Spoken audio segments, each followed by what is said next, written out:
Olá, meu nome é Alexandre Ribeiro, sejam bem-vindos a mais um tutorial do Design Expert.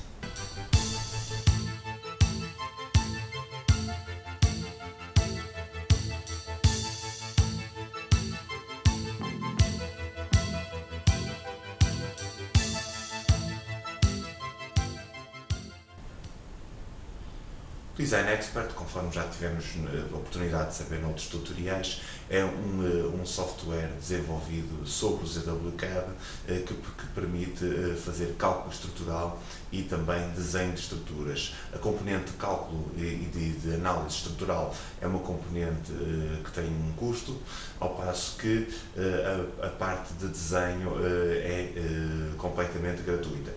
Hoje vamos abordar a questão do cálculo estrutural e vamos começar pelo cálculo de pilares para efeitos de estruturas de betão armado. Os pilares são, portanto, a componente de pilares é feita com base numa verificação estrutural, portanto, não propriamente cálculo em si. Nós definimos uma livraria de pilares com armaduras que vamos colocar no seu interior e depois o Design Expert verifica se realmente essa biblioteca, esses pilares que nós vamos utilizar numa determinada estrutura vão conseguir suportar com as cargas que lhe introduzimos. Para percebermos como funciona a ferramenta de verificação de cálculo de pilares em betão armado, vamos utilizar o mesmo desenho que temos utilizado anteriormente, que corresponde a este esquema onde estão definidos os elementos estruturais, portanto os pilares que vão fazer parte desta estrutura deste edifício. Portanto, o que vamos fazer vai ser o estudo deste pilar que depois tem continuidade com outra dimensão no outro piso. Eu vou só aqui traçar duas x-lines para se perceber qual é o alinhamento que ele tem num piso e no outro. Portanto, eu tenho este pilar aqui 30 por 30, que no resto do chão tem 30 por 60, portanto é um bocadinho mais largo, portanto, o dobro mais largo do que é no piso seguinte. Eu começo por selecionar a ferramenta Column. A partir daqui eu tenho que definir várias coisas. Primeiro, definir que tipo de materiais vamos utilizar, o tipo de normas que vão ser utilizadas, o tipo de betão que vai ser utilizado, o tipo de aço que vai ser utilizado e se eventualmente existirem aqui normas ou faltarem aqui normas e eu tenha que inserir essas mesmas normas, eu posso utilizar estas duas tabelas, portanto, em que eu vou adicionar um novo tipo de normas e todos os coeficientes necessários para definir vários tipos de aço e de betão que podem ser utilizados nestes tipos de estrutura. Depois, a partir daqui, basicamente o que eu tenho de definir são secções tipo que vão ser depois utilizadas no desenho. Portanto, eu vou começar por definir uma dessas secções tipos, portanto vou criar um pilar 30 por 30, aqui está ele. Depois definir o número de estribos, portanto vamos supor que são 4 estribos de 16, peço desculpa, 4 varões de 16 com um estribo de 6 de espessura. E depois posso também aumentar o número de varões que vão ser utilizados neste tipo de estrutura, não é? Portanto, fazendo esta situação, adicionando ou diminuindo aqui o número de varões, portanto, carregando para cima ou para baixo, portanto, ele vai multiplicando estes elementos ao longo da estrutura, gravo, e ele cria-me então um tipo de dimensão de pilar que pode ser utilizado depois a posterior. Vou indicar um outro tipo, neste caso 30 por 60, aqui está ele, vou adicionar mais 4 varões, vou definir um tipo de estribo de 6, os varões vão ser de 16 como existia na outra espessura. Eu depois também posso criar aqui elementos de ligação, por exemplo, fazendo aqui mais estribos. Ele pergunta-me se eu pretendo fechar, eu digo que sim, portanto ele faz aqui basicamente a ligação através de estribos destes 4 elementos estruturais. Portanto, aqui está. Gravo e este também já está pronto a ser utilizado. Vamos agora definir para este edifício quantos pisos é que ele vai ter e quantos tipos de pilares é que ele vai ter. Como eu só inseri estes dois, portanto só vou aqui criar um tipo de pilares só mesmo para exemplificar este comando. Eu começo por selecionar esta tabela, que aqui está, defino que o número de pisos, portanto neste caso vou manter os 3 pisos que aqui estão, e o número de pilares, vou dizer que são 10 tipos de pilares iguais a este. Peço desculpa, são 10 tipos de pilares que eu ia definir, mas neste caso vou só definir um, portanto um destes tipos. Depois, se existirem 10 pilares iguais a estes, aqui sim é que eu defino que seriam 10. Começo por definir cá em cima o nome deste tipo de pilar, vamos chamar o pilar P1, e para cada um dos pisos, portanto eu tenho aqui o piso 1, piso 2 e piso 3, vou definir, no caso do ST, o pé direito desse mesmo piso, no caso de PL, a espessura da laje que cobre esse piso, no caso de BM, corresponde a BIM, estamos a falar da altura da viga que suporta essa mesma laje.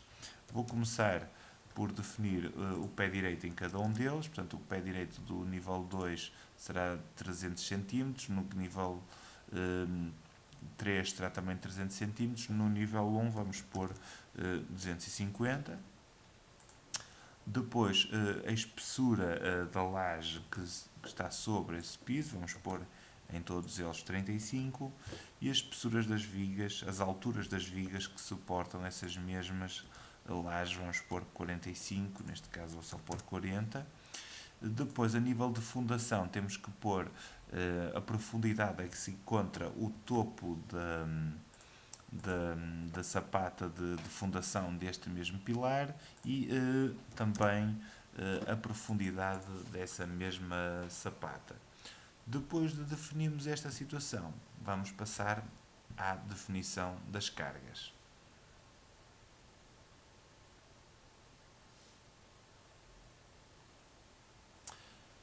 Para definirmos as cargas, temos que clicar aqui, Column Loads and Sections, e vamos colocar as cargas que vamos atribuir ao pilar em cada um dos pisos. E finalmente, que tipo de secção é que vai ter o pilar em cada um desses pisos. Portanto, eu começo por definir a secção número 1. Eu posso escrever aqui também secção número 1 e aqui secção número 2. Aqui está. Depois clico onde diz Check Column Loads e verifico que existe aqui umas áreas pintadas a verde. Quando estas áreas estão pintadas a verde, isso quer dizer que o sistema de sustentação verifica as cargas enunciadas, o que quer dizer que está tudo bem com o nosso cálculo.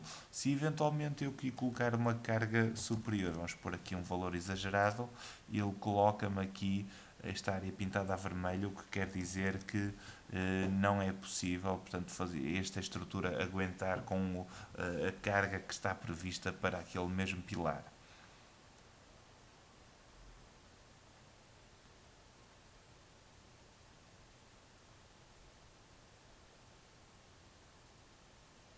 Para definirmos os parâmetros de dimensionamento, passamos ao valor seguinte, onde numa primeira fase vamos ter que alinhar os pilares. Portanto, eu tinha definido na planta que os pilares iam alinhar por um dos lados, portanto, e o eixo de cada um destes pilares ia ser descentrado.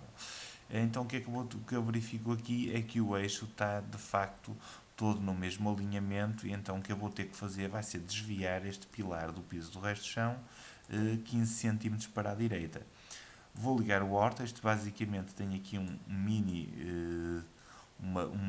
CAD aqui introduzido, e vou desviar este pilar para a direita os 15 cm, portanto que ele não tinha de alinhamento, portanto, e agora passou a ter. Portanto, agora já existe alinhamento entre as várias partes que compõem entre os vários pilares que fazem parte dos vários pisos deste edifício.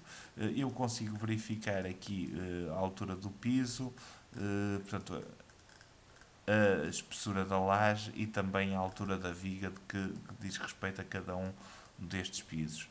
Passo ao passo seguinte, que é gerar os elementos de aço que vão compor esta estrutura de betão armado.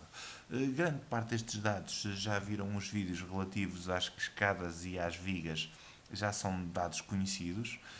Começamos por definir o fator sísmico, começamos por definir o fator de escala para o desenho e para as secções que vão ser geradas para cada um daqueles elementos, o tamanho do texto, as unidades de desenho e depois se a ligação entre o pilar que vem de um do piso do outro vai ser deste tipo de shifted ou straight, portanto a direito, e que as barras continuam sempre no direito. Depois temos o maximum shift, portanto isto é o desvio máximo que existe em termos de, portanto, de continuidade de uma barra de um piso para o outro. Concrete cover serve para definirmos a dimensão do recobrimento de betão, portanto o betão que vai cobrir o aço, tanto para os varões como para os estribos, peço desculpa que está ao contrário, para os estribos e para os varões, links.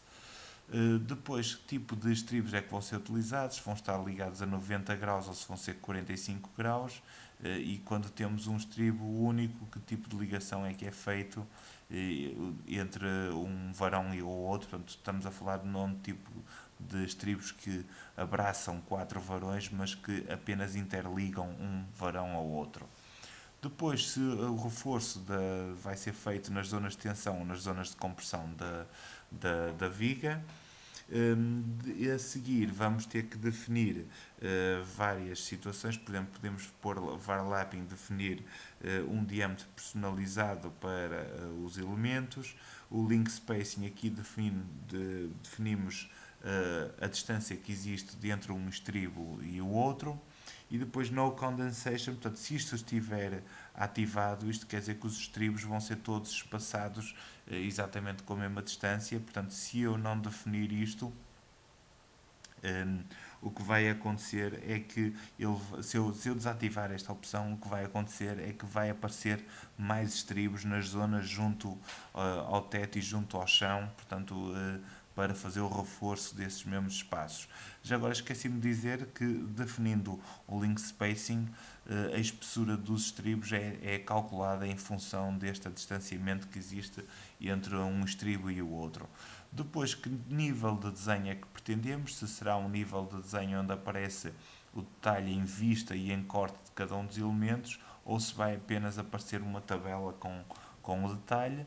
Depois, se vai aparecer a lista de quantidades ou não e uma tabela para o ferrageiro colocar onde aparece cada um dos elementos em separado, com o comprimento total, o comprimento de cada uma das dobras, o peso de cada um dos ferros e o peso total. Se vamos utilizar as normas standard ou as normas inglesas para efeitos de cálculo, obviamente vamos usar as standard. Terem atenção que se eu fizer uma situação deste género, eu tenho que pôr aqui novamente os 45 graus, que é o que estamos habituados a trabalhar em Portugal.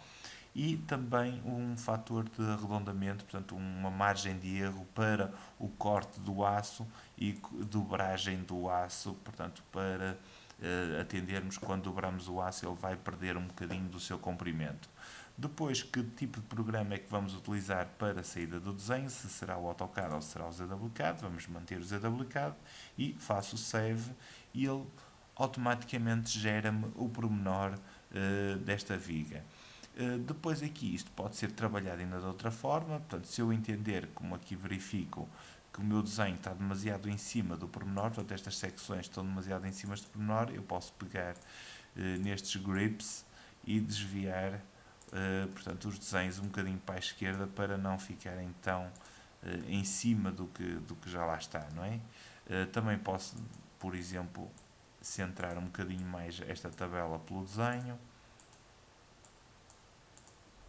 Pronto, cá está, já me parece um formato mais simpático e eu consigo verificar cada um dos varões e dos estribos aqui desenhados e também aparecem tudo conforme aqui está.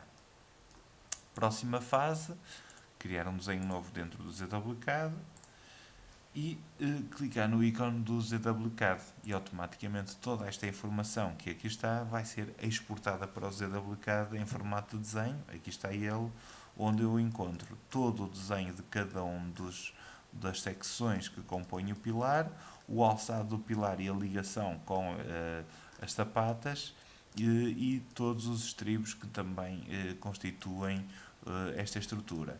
Aqui ao lado aparece-me então uma tabela que é extremamente útil para a preparação de obra, onde aparece cada um dos varões de aço, o número de unidades que vamos ter de cada um destes varões, o seu diâmetro, o seu comprimento, o seu peso próprio e a soma do total quando temos vários elementos deste tipo, portanto, devidamente calculado.